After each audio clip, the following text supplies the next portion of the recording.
farming is a vital component of agriculture worldwide, providing a significant source of protein-rich food and economic livelihood for millions of people. While large-scale commercial poultry operations dominate the industry, there is a growing interest in local poultry breeding and brooding, especially among small-scale farmers and backyard enthusiasts. On today's episode of NTV Seeds of Gold, we are at Makula Local Poultry Breeders and get to meet a farmer, a rather exceptional woman who has ventured into local poultry breeding and brooding. Some people are going to be like, market. Yes, I can't satisfy market. That is my only problem. We have clients in Kenya, Zimbabwe, Zambia. They reach out to me, they're like, I need 1,000 birds.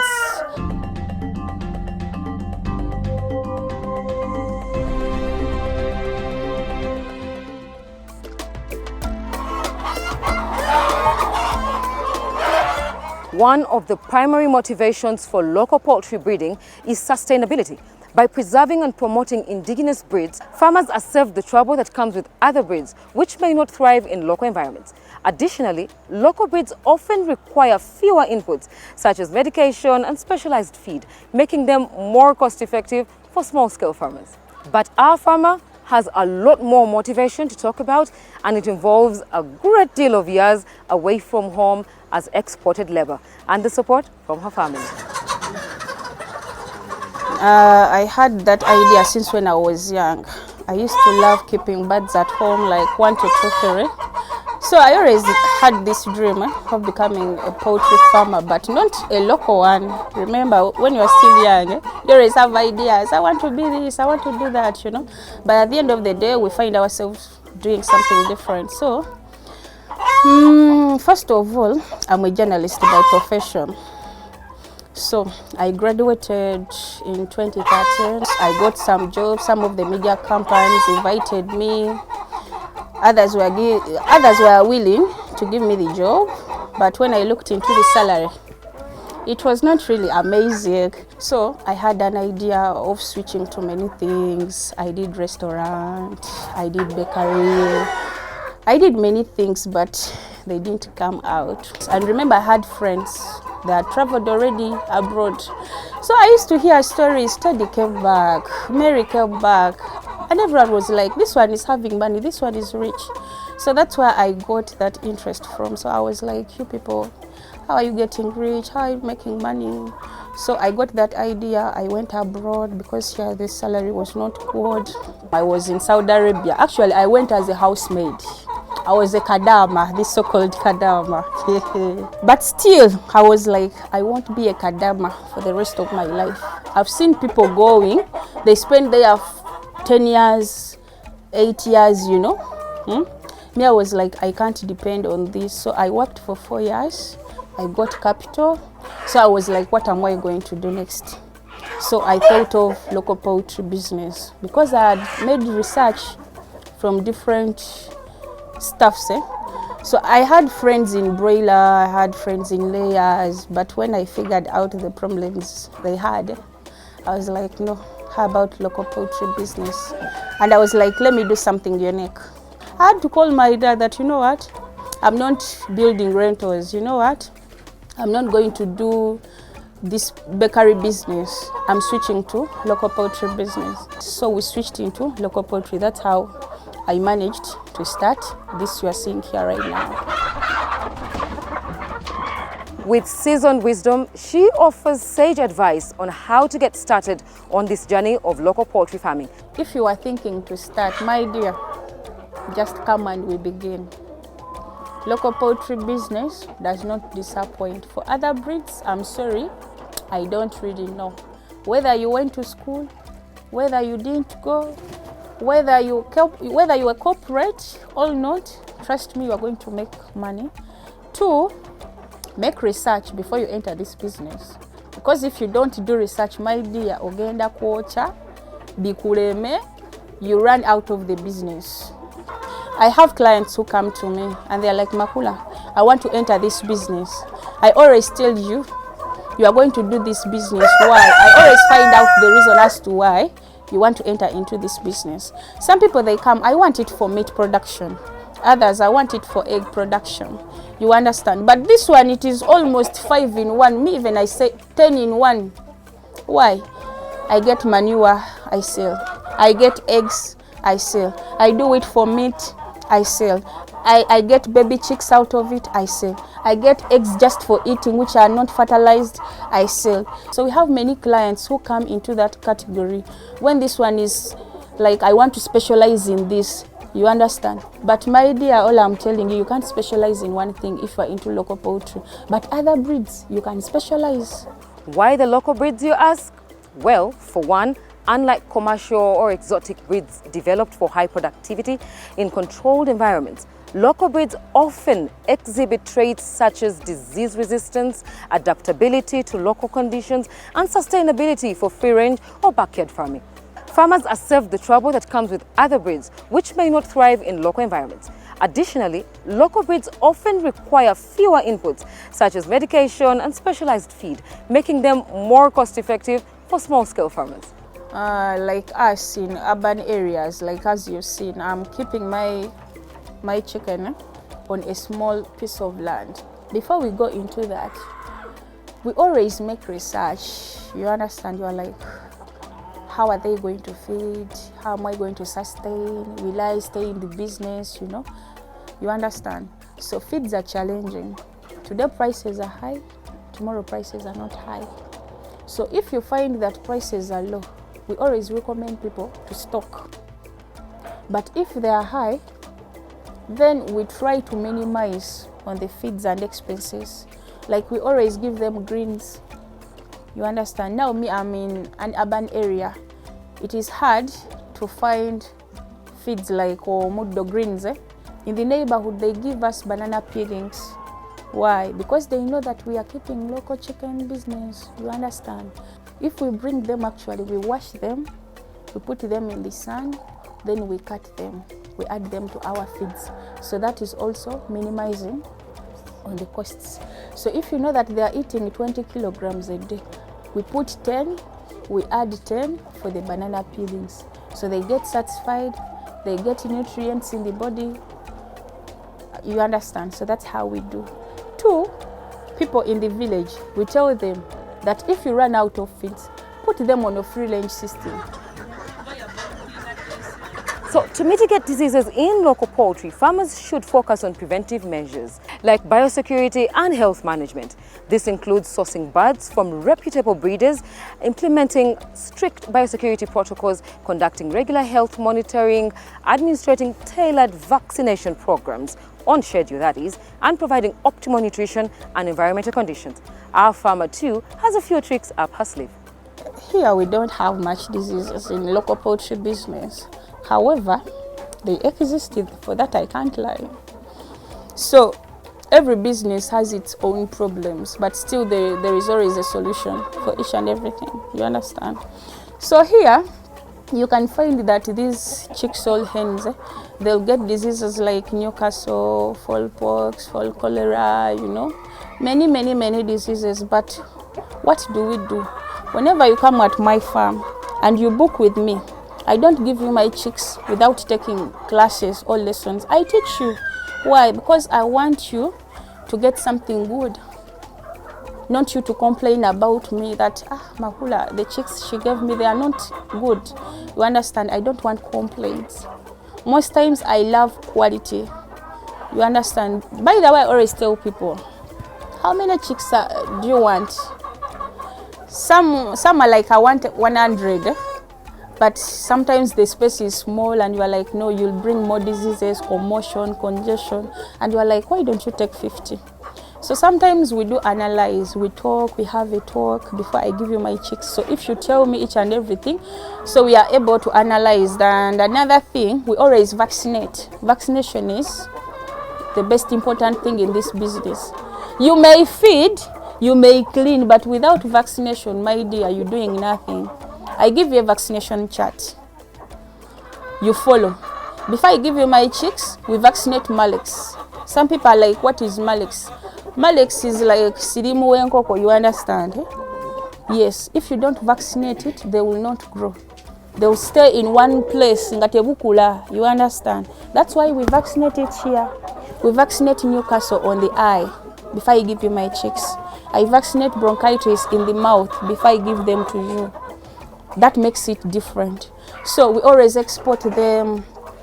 We take them even to Mbale, Silonko, Budaka, Kumi, Biko, Kasese, Fort Potro, Igangaluka. I have many clients there, Bushenyi, Mutukula. That's why I vaccinate like that, you understand? So that even though they get cough on the way, it is okay because they are fully vaccinated. So I give you a vaccination chart along so you can see Makula vaccinated day 1. Now I'm vaccinating day 7, day 14, 21, you follow. If you find the space, you don't vaccinate. And I teach you how to vaccinate. I always tell you we vaccinate like this, but still if you forget, call me. If I'm not active, call Tata Makula, ask him. He will tell you. If not, ask the vet before you take that vaccine. That today I'm vaccinating day 14. Where should I put? In the mouth or in the eye? You understand? So that's how we help each other. We'll take a short break, and when we return, it's the markets and the experts.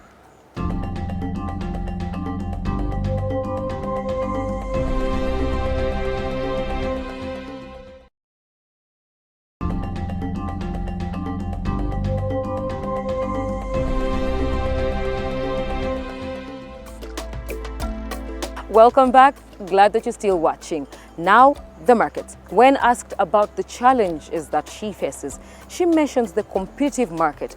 She says the market is a little bit tricky, but other than that, challenges are almost unheard of on this farm. Market. Some people are going to be like, market. Yes, I can't satisfy market. That is my only problem. I would have said diseases, but those ones, they are controllable. Yes. If you vaccinate, you clean the pen house, you're good to go. You understand? But market, that's where I love most. At the same time, I get upset because I can't satisfy my clients.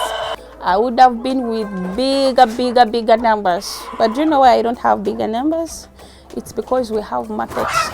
I would have said I have market, but we have market. Why? I have outgrowers behind me. You understand? Out of this you're seeing here right now, it has made me a lot of outgrowers, more than 200. And I always help my outgrowers too, because I tell them I'm the #1 buyer, #1 seller. For that they know, because I can sell mine, even I sell for them. Because market is there, we can't satisfy market, seriously. You'll see behind there, we have another pen house. It had over 500 birds, but we sold them. Remember, even we are from Idi. We have clients in Kenya, Zimbabwe, Zambia. They reach out to me, they're like, I need 1,000 birds. But when I think of how to transport them, it leaves me behind and it makes me feel sad sometimes. I've ever supplied in Kenya like 5 to 6 clients, but still it is something really hard. And I had to tell them, you come on farm, you pick them yourself. But me, I tried as a person. It was not working out, and I would wish maybe for people concerned, at least to reach out to us. We see how we can do it. In a proud declaration of her achievements, she mentions her recent acquisition of a car, not only to streamline her work, but also to enhance her earning potential. So the reason as to why you have not found chicken there, it is because I sold it off because I wanted to get a car. Yes, I had a problem. I used to visit my clients' farms. I could just use a border. I have my border man. I call him, I tell him, gee, I'm going here, I'm heading there, you understand? So at the end of the day, it's like, I need 200K. And you have to give it to him because he's doing your work. So, I saw it that the car is a liability, but still I had to get it. You understand? So it eases work for me. So I bought it from this local poultry business. And another thing, even I started feeds for poultry. Yes, I have a shop, the Chiduka for Medeya and Coco. So if someone is like, Makula, I need chicks. Will I get drinkers, feeders, chick starter? I'm like, yeah, you can. I deliver to you each and everything. with my car. With a sense of entrepreneur spirit, she expands her services to include airport pickups as well. Isn't she a gem? So I was like, if I can manage to visit people's farms, I managed to go and I construct people's penthouses. I managed to go on other people's farms and I buy fertilized eggs. How about picking my clients from airport to their destination? So I thought of it because I saw like I just drive from my home, I come to my farm. I spend there just 3 hours when I have clients who have come to take classes. Then I go back to my place. Then I was like, no, I need to add up something. So that's what I've told you. You need to be creative. You understand? So now I'm doing airport pickup. My clients, they hit my inbox. Makula, I'm coming back tomorrow. Actually, even I don't know where my site is. It's you who build there a penthouse. You are taking me to my locations. It's you who knows there. And I'm like, okay, let's go. So I always take them.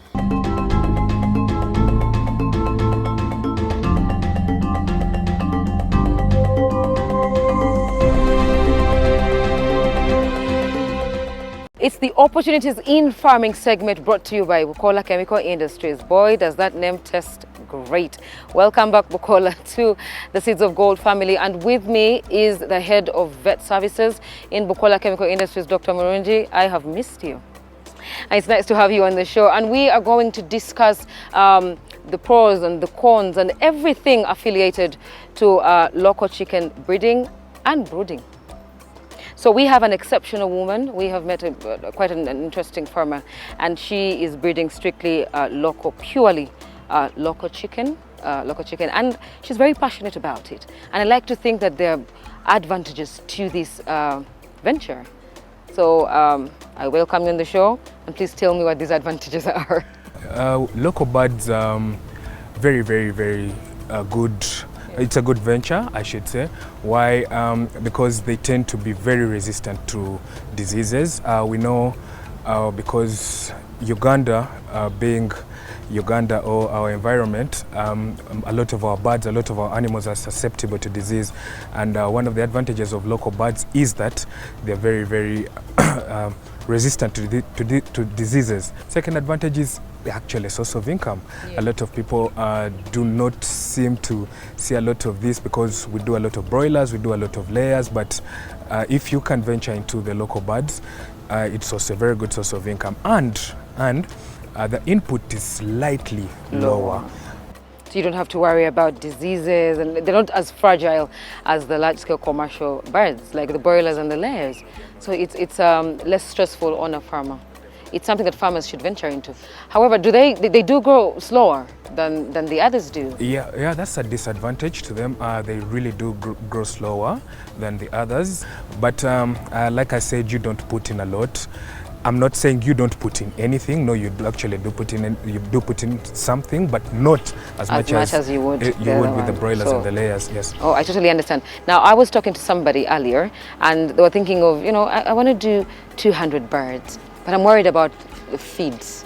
I like to think, well, I always thought local birds are not as sensitive to what they eat vis-a-vis the broilers and the layers. So what's your take on this? What could be easier for him to feed the 200 birds? Quite rightly. Why?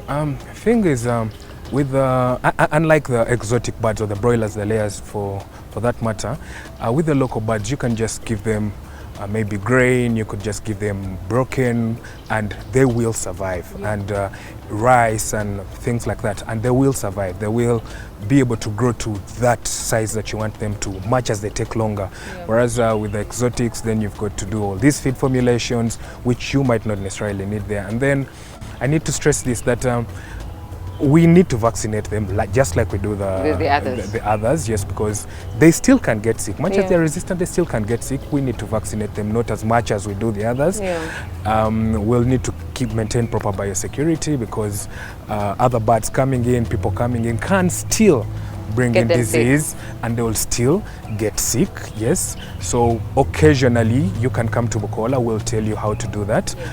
we can vaccinate them, we can give them some drugs just to maintain them healthy. I'm not saying that they are entirely resistant. I mean, there's no such species. But yes, a very, very good To venture. be on a safe side, it's to be on the imperative that safer one side, vaccinates. absolutely. These birds are very resistant to majority of the diseases around. So we recommend you once in a while vaccinate Newcastle, because Newcastle is a very, very, especially what we call the highly virulent Newcastle strain, can actually wipe them out. So we ask that you vaccinate them against the Newcastle. But most importantly, I choose not to like to go through so therapeutic. I want us to do biosecurity. For me, biosecurity does so much work that if we got it right, we minimize any chances of trying to use drugs and polluting the environment and things like that. Yes. Yeah. There you go, farmers. You got a tip of the opportunities.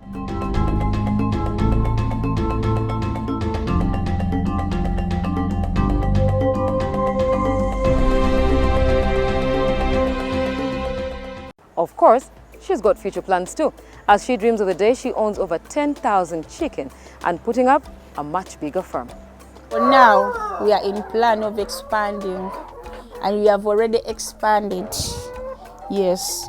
So some people know this location in Naweru, but in future, if God is willing, and I'm sure one day, one time, you don't know, it may happen tomorrow, it may happen this year, but we are having a plan of expanding. Njagala enkoko mutwalo. Yes. And that is already into process, and we are working on it. So don't be surprised if one day I'm like, Vanange, this is our new farm, and I'm sure everyone will be surprised because it is into process. Well, that's all I had for you today, but see you again next week. We are still on this farm and we are learning so much more. Keep those comments coming in. #NTV Seeds of Gold.